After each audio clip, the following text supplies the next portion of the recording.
Hey, what's up everyone? Welcome back to another video. Today's video, just starting it off with a little bit of riding through the mountains. This was a couple of weeks ago since they lifted coronavirus here. I've taken the bike on a couple of rides. This is my actual trail bike, not the custom build, so I haven't shown you guys this bike entirely yet. It's coming soon. On one of the rides, we actually were a group of about 6, and I decided to be one of the last people in the group, and this way I would get the sandiest, which was not too much fun, but I figured it'd be a good test for the filter skin.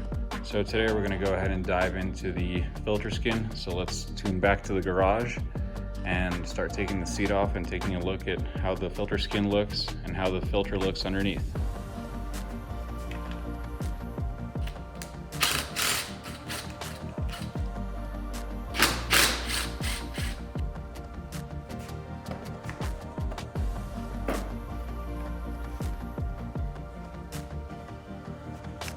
Well, here's the filter skin. It definitely looks like it took a little bit of a beating.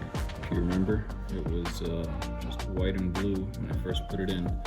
But the more important thing is how's the filter look underneath. So let's go ahead and peel it off and take a look. Remember, this one did have some red. This is the red filter foam that I had. But the filter itself is looking pretty good. For how nasty this thing looks, I'm pretty happy with it. So if you guys enjoyed, I'm gonna throw another one of these on the bike and then see how it does in a couple of weeks, and I've got one on the other bike as well. So see you next time.